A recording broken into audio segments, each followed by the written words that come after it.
President Trump's niece, Mary Trump, released her supposed tell-all today, and in it, the clinical psychologist diagnoses her uncle with severe personality disorders, writing, quote, "I have no problem calling Donald a narcissist. A case could be made that he also meets the criteria for antisocial personality disorder, which is in its most severe forms generally considered sociopathy."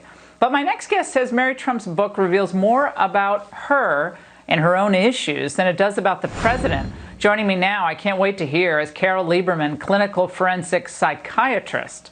Dr. Lieberman, what does she get wrong as far as you're concerned?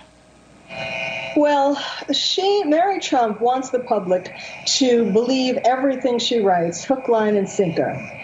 And she is basing this on the fact that she's the niece and therefore would have been privy to family dynamics, family events, and so on.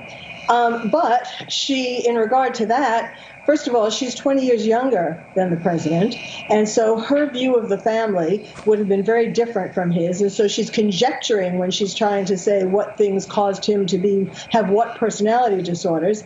And plus, if the family is as maliciously malignantly dysfunctional as she says, then she obviously would have been and is affected by that as well. So that is affecting her truth-telling.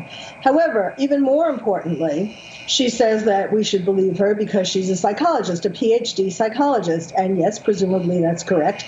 However, New York State has no record of her being licensed as a psychologist. Okay, so New York, according to your looking into this, your research, she's not licensed in New York as a clinical psychologist, really? Yes, unless she's going under some assumed name, which really they don't permit generally. It has to be a legal name. Well, here, and hold on. Okay, we got that. Hold on a second, doctor. Here's a snippet from Mary Trump's interview with ABC's George Stephanopoulos that will air tomorrow. April 2017, you see the president in the Oval Office, and you tell him, "Don't let them get you down." Did you mean that? I did. He said, "They won't get me." So far, looks like he's right. And if you're in the Oval Office today, what would you say to him? Resign. Dr. Lieberman, I don't know her. Is that a lot of anger there? What is that?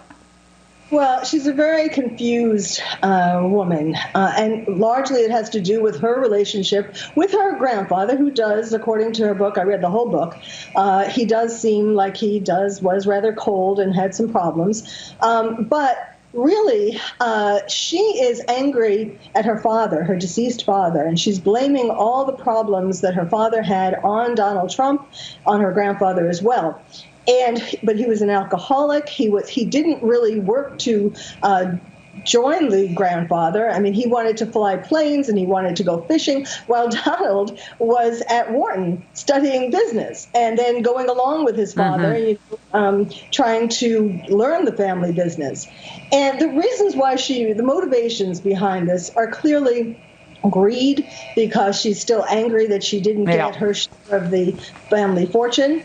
Jealousy of the success that Donald Trump has. Politics, she is totally opposite him in politics.